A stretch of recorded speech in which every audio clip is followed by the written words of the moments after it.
लोकांची गैरसोय होते असं त्यांचं मत आहे। निलेश राणेच्या या बकवासगिरीला आम्हाला उत्तर देण्याची आवश्यकता नाही आहे। आज हा जो पक्षप्रमुख उद्धवजी ठाकरे साहेबांचा दौरा आहे हा जनसंवाद दौरा आहे आणि त्या जनसंवाद दौऱ्याच्या निमित्ताने ते सावंतवाडीच्या गांधी चौक त्यानंतर इथे जिजामाता चौक ते करून मालवणला जातील। कणकवलीला संध्याकाळी मैदानामध्ये जाहीर सभा आहे आणि उद्धवजींच्या आजच्या सभेमुळे ज्यांच्या पोटात पोटशूळ उठलेला आहे ते अशा पद्धतीची डराव करतील आणि त्यामुळे त्यांच्या या डरावकडे लक्ष देण्याची आम्हाला आवश्यकता नाही।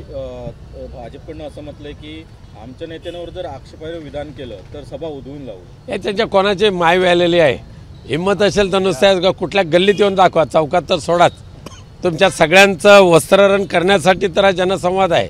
आज भारतीय जनता पक्षाच्या पापाचे घडे भरलेले आहेत म्हणून तर त्यांच्या पायाखालची वाळू घसरत चाललेली आहे। त्यामुळे धमकी देण्याची आता त्यांची लायकी आहे का ते बघावं लागेल। पक्षफुटीनंतर पहिल्यांदा उद्धव ठाकरे कोकण दौऱ्यावर येत आहेत, कशा प्रकारचं बळ कार्यकर्त्यांना मिळेल? कार्यकर्त्यांचं तर बळ खूपच चांगल्या पद्धतीने मिळेल। कार्यकर्ता उत्साहित तर होईलच आणि येणाऱ्या सगळ्या निवडणुका खासदारकी असेल, आमदारकी असेल, जिल्हा परिषद असेल, या सगळ्या निवडणुका ह्या आम्ही आता शिवसेना आणि आघाडी या पक्षाच्या माध्यमातून जिंकणार म्हणजे जिंकणारच। निवडणूक आलं की कोकणामध्ये राजकीय राडे सुरू होतात, राजकीय वातावरण दूषित करण्याचा प्रयत्न केला जातो, धमक्या दिल्या जातात, इशारे दिले जातात, हे नेहमीच आहे।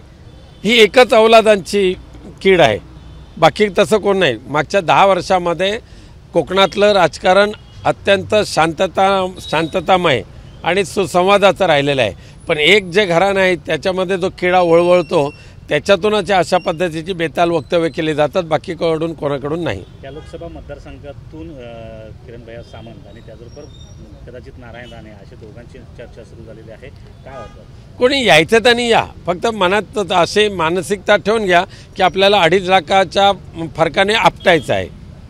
त्याचबरोबर रत्नागिरी बारसू इथल्या प्रकल्पाला आपला नेहमी विरोध राहिलेला आहे। उद्धव ठाकरे दुसऱ्यांदा बारसूला भेट देत आहेत, हा विरोध परत एकदा तीव्र करण्याचा प्रयत्न आहे। रिफायनरीला आमचा विरोध आहे म्हणजे आहेच आणि तो राहणार सुद्धा।